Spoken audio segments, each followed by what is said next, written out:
Hey, everybody, this is Eric Mishi, SAVE CEO, Suicide Awareness, Voices of Education. Thanks for being here with us today. This is a continuation of a number of conversations that we really kind of started having back in September during Suicide Prevention Awareness Month. And we've decided to continue these conversations because the feedback we've got is that they help those who are experts in the field. It also helps those of us who are lay people and just the general public understand some of the issues surrounding the subject matter of suicide and what people are out there doing to try to prevent it, what kind of resources they're using to come up with programs to do that. And so I'm really pleased to be here today with two individuals who are really well known for being leaders in this field of really coming up with data and research and understanding some of the issues that are related to how do we understand both the current day issues of suicide, but also how do we look back and understand what that history shows us in terms of what we can do to be more effective at trying to prevent it. So we've got John McIntosh, who is Professor Emeritus of Psychology at Indiana University South Bend. He's the author or co-author of 8 books on suicide, more than 75 journal articles and book chapters, and conducted research and written about suicide statistics and epidemiology, suicide in older adult, suicide bereavement, and physician-assisted suicide. He's past president of the American Association of Suicidology and is board chair of the Alliance of Hope for Suicide Loss Survivors. Also joined by Chris Drapeau. Chris, I'm sorry. I had it all figured out and then I lost it in my pronunciation. Licensed psychologist and visiting scholar at the Irsay Institute of Indiana University, also director of research at Vibrant Emotional Health, the organization that administers the 988 Suicide and Crisis Lifeline. Chris has previously served as state government executive and university professor. His research and publications have focused on suicide statistics, the relationship between sleep and suicide risk, suicide bereavement, crises helplines, and additionally is a certified medicological death investigator in Indiana, where he conducts his work. Chris and John, thanks for being with us today. And Chris, I apologize for butchering your last name. Oh, it's okay. It happens. No worries. My mother, who gets very angry when people mispronounce and misspell my first name, would appreciate that her son can't seemingly get this right. So let's first start with, I think it's important for people to understand why two individuals dedicate their life and their profession to this very difficult, complex issue of suicide. So I think maybe John, kind of start with you and why this subject matter. Well, my history for this goes all the way back to the 1970s, literally. I mean, I was a graduate student at the University of Notre Dame, and I was in a class on death and dying. I needed to write a paper on some topic. I looked through the textbook we had, which is a very classic textbook on death and dying. One of the chapters was on suicide. I was interested. I was specifically interested in the statistical kinds of issues and the groupings and of interest. So I chose that paper. My 10-page paper ended up being over a 100-page paper that I actually submitted, which ended up as going to my mentor, what person that became my mentor teaching the class, to choose a paper for my doctoral dissertation. I wanted to do suicide among older adults because that was my background, was to be in gerontology and late life development. And so he told me, though, that he's Latino, and he wanted me to in fact, look at racial and ethnic suicide in particular. So I did my doctoral dissertation on a secondary analysis of data from the CDC, the old data tapes that people might have heard about, that on statistics. And that ended up being almost a 300-page document itself as a dissertation. And that's where my interest in suicide statistics came about. My history after that goes to issues of going from older adult suicide and some of the books I did on that particular topic to really being exposed to survivors of suicide loss. And in doing so, spending much of my career since then on that, but never losing sight of the statistics and starting to do that. And that's kind of where Chris can come in, and I'll turn it over to him. Yeah, and actually, John's role in suicidology is what brought me to this field as well, because I was an undergraduate student at Indiana University South Bend, where John was in the administration at the time, and he created a course focused on suicide that was being taught by Dr. Daniel DeBrule. And being exposed to Daniel and John is what really lit a fire for me. And I made up my mind taking that course that, oh, this is what I want to focus on the rest of my career. So that really ignited for me. And Daniel created this new suicide research team at IU South Bend that John helped support, and things just took off from there. So you both have been in this space for a long time. And so in this space, and I've been in this space much less length of time than both of you, but it's clear to me that one of the drivers about everything that we look at as it relates to trying to develop programs and approaches to preventing suicide is rooted in data. We talk a lot about statistics. We talk a lot about numbers. And I think for the average person, right, some of those numbers can become overwhelming, right? I mean, we know that suicide is the 11th leading cause of death in the United States. We know it's the leading cause of death for young people ages, 15 to 24. And so on and on and on, those numbers and statistics can be both empowering, but can also create a sense of paralysis. And so as you look at the work that you do, before we kind of get to the study you did, what is it that is important for people to understand about the criticality of having this data in developing approaches to both understanding suicide as well as trying to prevent it? Well, I think one of the things, and what draws me, always did draw me to the statistics, is not just the numbers themselves, but two different issues of it. One of them, to remember that those are real single individuals, despite the largeness of the numbers that we have. But it's mostly that they're hard to digest. We can get a wave of numbers over us. It's hard to do it, and that's really what kind of brought me to creating a particular sheet that I was doing for my courses originally and presentations I made. And then finally, we started distributing it through national organizations. And Chris joined me on that particular task and has really taken a major role, really the leading role now, as I kind of get toward the end of my role, to keep those, to put those together each year so that other people can in fact know about suicide statistics, know what are the high risk groups, what are the trends, what are the kinds of issues that we know about, and we have statistical data on. There are all other kinds of data that people can have, but we focus on what comes from the death certificates primarily, and some related data, especially about suicide. That's always been my motivating factor, is to make it much. So we do this data sheet every year when the statistics come out. I've created a set of slides that Chris and I have collaborated on that is fairly sizable, that we also distribute.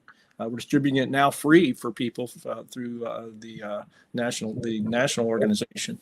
But in any event, that's really what my part of it, and my sort of my reason for for doing the kinds of work I've done over such a long period. And I think what John mentioned, one thing that John mentioned at the beginning of the statement is important, that the fact that these numbers represent individuals, and there's an emotional appeal when you see these statistics, and it makes people want to take action. So I think really a next step for us as a field is to think deeply about how we're utilizing these data because of that emotional appeal. And one thing I think is important to remember is that the data is a reflection of our death investigation system, and that's for good and bad. I think one thing that's underappreciated is our death investigators are often under-resourced. And now that I've been certified in this area, I'm doing psych autopsies, I get to see it up close and personal and realize that these folks do great work with very minimal resources. And sometimes they don't have the sufficient evidence they need to come to a good determination. And I think we need to think about death investigator effects on our suicide mortality data. And here's just one quick example at the local level that I think maybe folks listening might find this useful. is you might see if there's turnover, if like you're an elected coroner state and there's turnover in your coroner's office and you see a change in your suicide numbers locally, that actually may not reflect a new trend, but rather a different practice.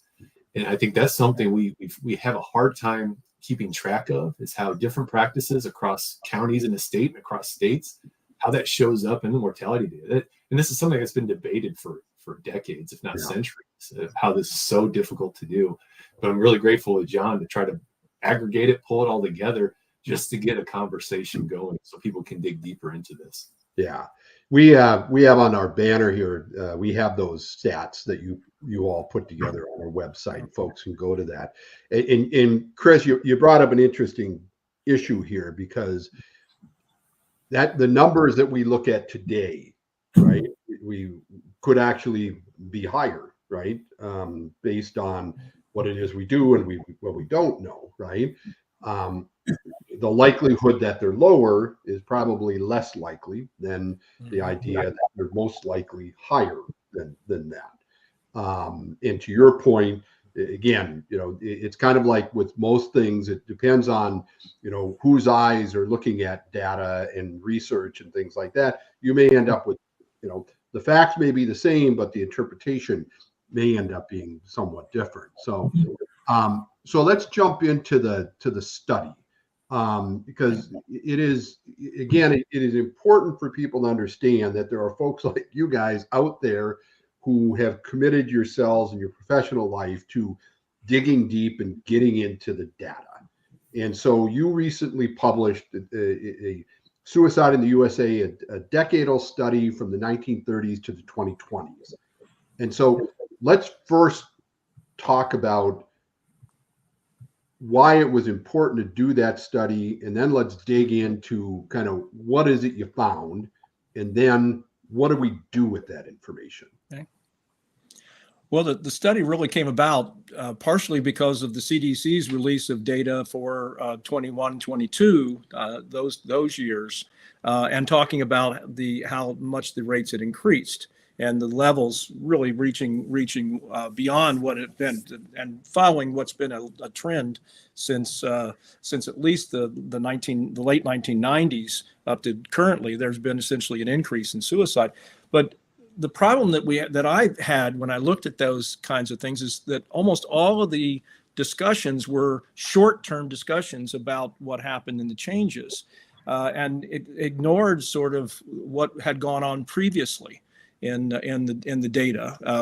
What you had was the CDC posts official data that you can go back very easily to the 1990s, basically. But prior to that, you've got some data that they have that's posted. And once you get back to the 60s, it disappears. You have none except for printed documents that might be in a library somewhere. Some of it's online as well. But it really was the kind of thing. The other reason that this study came about, at least for me, was, decades were good. You got 90 plus years. You got over 100 years of data that actually available. You got 90 years. It's hard to look at it. Suicide goes up and down. It doesn't stay just one straight line or one just in one direction. So that when you look at that, it seemed to me that decades have meaning to all of us in some fashion. We look at the world and we try to understand, especially historically, what's happened in certain time periods. And you certainly, in suicide, it was already apparent to me, because having studied it for so long, that I knew that there were decades and there were changes that happened. But I'd never seen no one had ever done a study where you look at all of the data for each of the years over the decades of the entire time period we had data. They looked at individual years, but there was very little that looked at the data that we do are looking at for these decades takes into account every suicide that took place and the population in every single year of those decades, not just one particular point, was the kind of the things that you might have seen. So it just seemed like a natural study to try to find out just how as we knew it were the data historic that we were seeing in 2000, in the early 2000s and 20s, and to what extent were they? Because we all knew about the 1930s and the Great Depression and what had gone on then. So I'm going to stop there and see if Chris has some. He's probably, I'm sure he has great thoughts too. We've talked a lot about these issues. So Yeah, John, this was a fantastic opportunity because it allowed us to see trends in a way that I don't think we've had the chance to see before. And one thing that we need to point out is that our analysis of racial data was just so limited. Because if you go back to the early 1900s, there are times where they just framed it as white and non-white. And so we had to stay consistent with that. But the reason why I'm calling that out is because if you look at the paper, you'll notice that the non-white rate and the rate among youth and young adults is at its highest in the most recent decades. For older adults, it was the 1930s, early 1900s. So it's almost like they changed positions in a sense. But why I want to call this out is because there's a really interesting article from 2010. Lead author was Ian Rocket. A lot of esteemed researchers on this project. They looked at suicide misclassification between the years of 2003 and 2005. And they found evidence that there's potential misclassification among Blacks, Hispanics, and also young people. And there is some literature suggesting that there was a time when people were really hesitant to say that young people could die by suicide.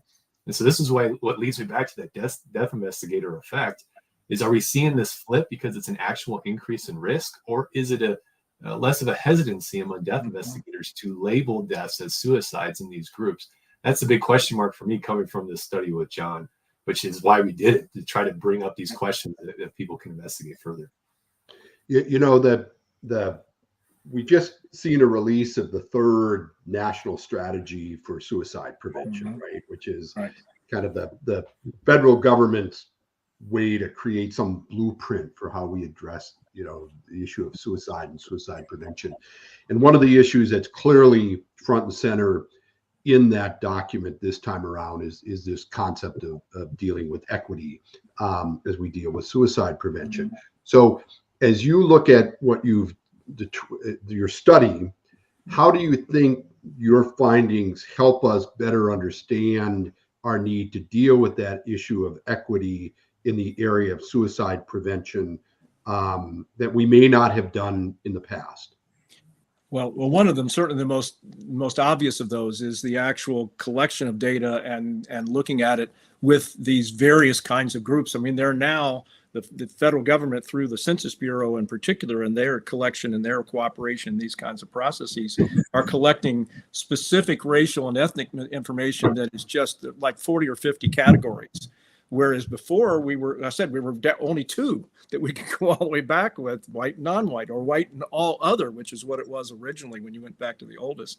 And there were data available, but none of it was put in a way that you could actually use it. There were no population figures to go with it. That was a problem too. But now what we're seeing is, since about the 1960s, you started to, and we're actually already planning studies to look at those data. And I've already started a big chunk of what we're going to do for all the way back to the 1930s for on white and non-white, looking at other issues that we couldn't go in detail in the one we have. Just you only could get so much in a certain paper. But we certainly know that the importance and the interest in specific racial and ethnic groups is a very viable and important one to know in piloting and looking at it.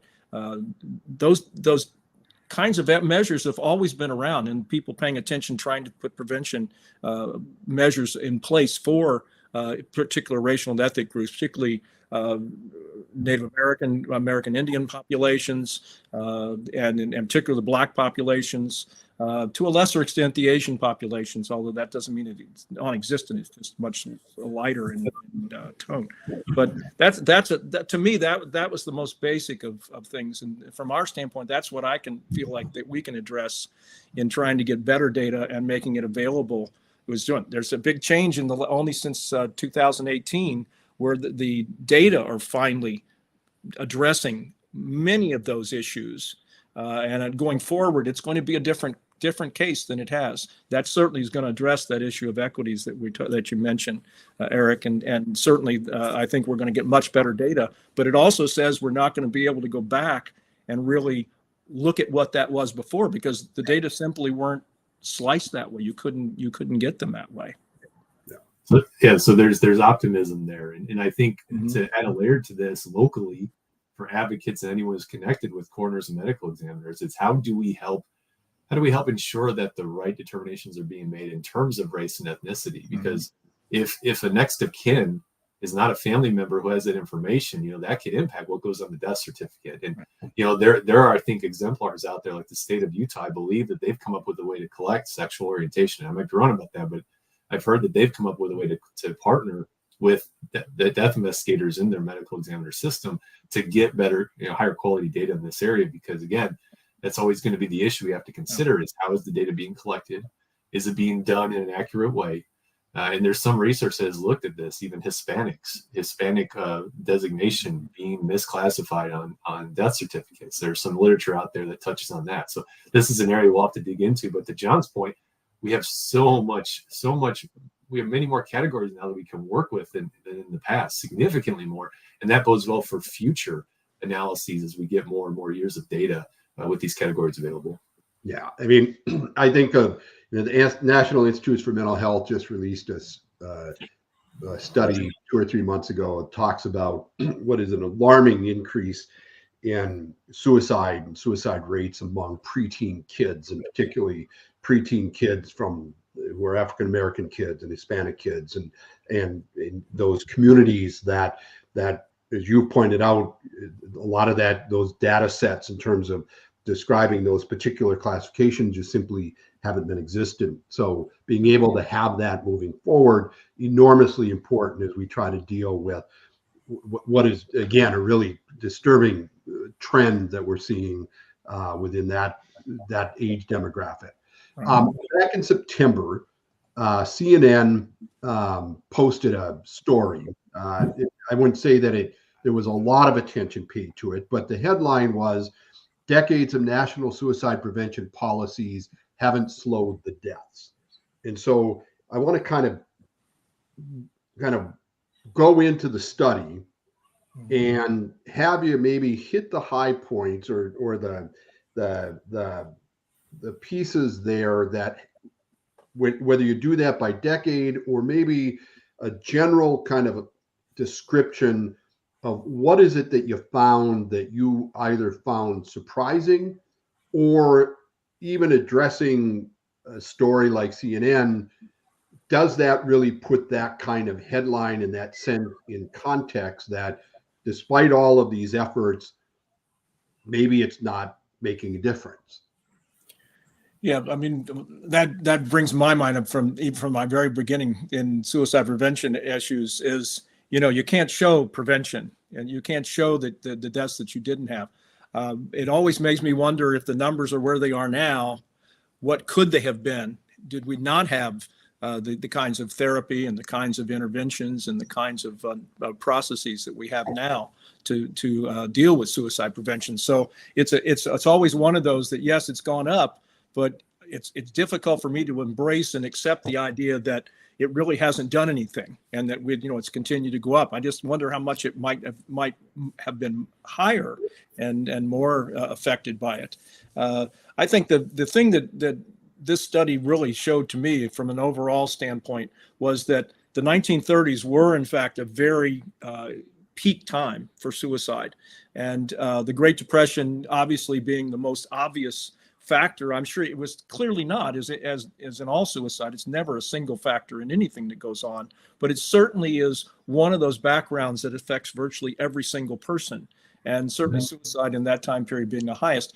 What is the most interesting is that the time periods that we had the periods of decline that happened after that time period to the 1950s. I always think of the Leave It to Beaver kinds of time period when everything was great. Everybody thought, when television, everybody's sitting there. But, and in fact, 1957 was the lowest rate that we've had in suicide, followed by slight increases up to the 70s, and then a peak in 1977, the next time, and then another set of declines to 1999.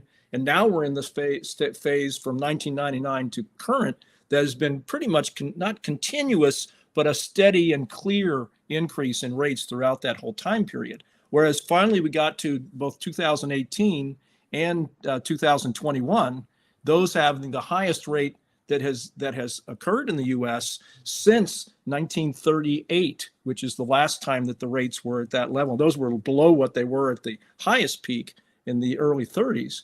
But nonetheless, they were the highest for over 80 years since we had seen rates at this level in the U.S. So it clearly was an increase. And one of the questions we wanted to know was where is among which groups are these things happening? And we found certainly among the white population, the increases had gone back there just as high today or higher than they were in the 1930s. You find young people, as Chris already has mentioned, at least part of it, that young people were not highest in the 30s, but now have at this point arrived at the highest time ever for suicide among those groups. And everybody, certainly the under the age of 45, is higher risk now than they were as a group in even the 1930s. And that, I think that to me, that was, it wasn't particularly surprising because non-whites as well had the same kind of pattern, low in the 1930s in that time era, but now the highest that they've had ever at this time period. So it showed the change in the risk. And certainly the non-white change was probably the one that surprised me the most. Even working with these data year to year, it kind of crept up on me as seeing the actual changes and how they had occurred over time. So I'm going to see if Chris, I'm sure he has some points too he wants to make. So. Yeah, that's why I think it's important to figure out how do we control for death investigator effects on this, because if you look at the 1950s, which generally was the decade with the lowest rate, not for every group when you start slicing it up, or generally. So if you look at the times throughout going back to the early 1900s, what were the times of lowest suicide rates for these different groups? And if you could rule out death investigator effects, were there specific systemic policies and practices in place that were protective at those times? Because that's what I'm wondering, Eric. I think that Archie reference was mentioning like upstream approaches to suicide prevention, and maybe a lot of what we're doing today is, as John pointed out, is really effective for a segment of the population, but it's not necessarily stopping those who are dying by suicide. So what are there systemic approaches that we could take that have worked in the past that might work today in terms of how we help those groups? Again, that's another big question mark. Could be a bad idea, but it's something I've definitely wondered about. Yeah, I mean, and Chris, your point is well taken, is that, and particularly if you take it in the context of historical perspectives, I'm curious, 1930, 1940, 1950, and I may be completely wrong on this, but I'm presuming we didn't have blatantly outward suicide prevention discussions and plans and protocols and strategies in place. And so the kind of figuring out, what that cause and effect was during that period of time versus today, I think is something that we do have to dig deeper in and try to better understand that, because otherwise, you find yourself drawing conclusions that may or may not, be causal, right? So, for example, if you look at the data that you have for young people in particular, right, 1999 through the 2000s and today, is there a parallel between those increases and the advent and expansion of social media and the access that, young people have to that today, and is that contributing to that? What other factors are there? So that's kind of a little bit of what I want to ask you then, is knowing that you have this data, how do people use it? What's the best way for us to embrace it and use it so that we can develop it and integrate it into the strategies and programs that we're trying to put into place to try to prevent suicide? Chris, I'll let you address that.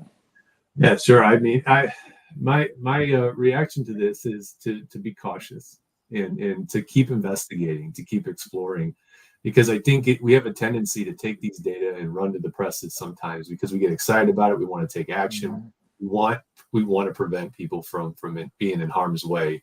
But sometimes I think it's good to kind of pump the brakes and think more deeply about it and try to, I guess, in some ways falsify or create severe tests of our assumptions and hypotheses before we jump to conclusions about why the data are as they appear.